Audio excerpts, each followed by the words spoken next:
MTRCB, ipinatatawag muli ang It's Showtime kasunod ng bagong kontrobersya. Naglabas ang Movie and Television Review and Classification Board o MTRCB ng notice to appear sa mga producer ng It's Showtime, pati na rin sa mga network na GMA Network Incorporated at ABS-CBN Corporation. Nag-ugat ang patawag sa mga reklamo ng audience at sa ulat ng Monitoring and Inspection Unit ng MTRCB ukol sa episode noong July 24, 2026. Pangunahing tinutukoy dito ang Memory Mars skit sa segment na Laro-Laro Pick, kung saan pinuna si Vice Ganda dahil sa umano'y racist at colorist na mga hirit.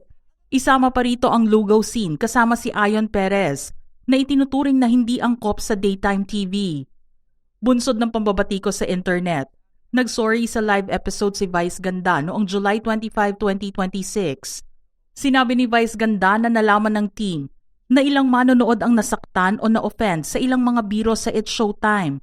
Gayon din ang kanilang mga kalokohan sa segment na Memory Mar, na marami ang nakitang offensive o insensitive. Tiniyak niya sa mga manonood na ang hindi makapagpasaya sa kanila ang huling bagay na gusto nilang gawin.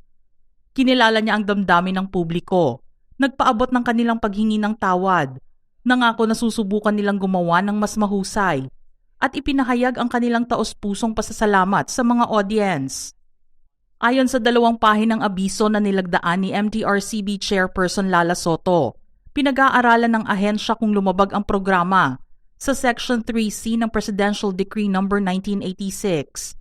Ipinagbabawal sa nasabing probisyon ang mga palabas sa telebisyon na salungat sa batas, mabuting kaugalian, pampublikong kaayusan, moralidad o kaya hindi katanggap-tanggap sa lipunan.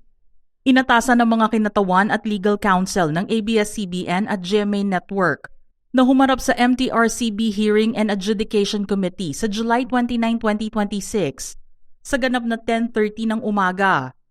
Malinaw na babala ng ahensya kapag no-show sila o walang patunay na otorisado silang humarap, mafo-forfeit ang karapatan nilang magdepensa at magdedesisyon ang MTRCB batay sa kasalukuyang ebidensya. Hindi naman nabago sa It's Showtime ang masita ng MTRCB bago pa man ang patawag sa kanila ngayong 2026. Sa katunayan, 2 beses na silang nabigyan ng malaking suspensyon noong 2010 at 2023. Unang nasuspende ng 20 days ang show noong January 2010 dahil sa mga salitang nabitawan ng guest judge na si Rosana Roses laban sa mga guro. Nakabalik lang sila sa TV nang maghain ng TRO ang ABS-CBN sa Court of Appeals at inadjust ang format ng show.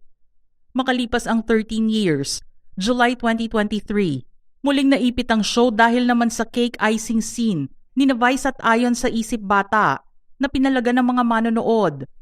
Binigyan sila ng MTRCB ng 12-day suspension. Walang nagawa ang show kundi mag-off-air mula October 13 hanggang 27, 2023 na pinalitan muna ng It's Your Lucky Day bago tuluyang nakabalik noong October 28, 2023. Mga ka-showbiz peeps, anong reaksyon nyo rito? Type your comments below.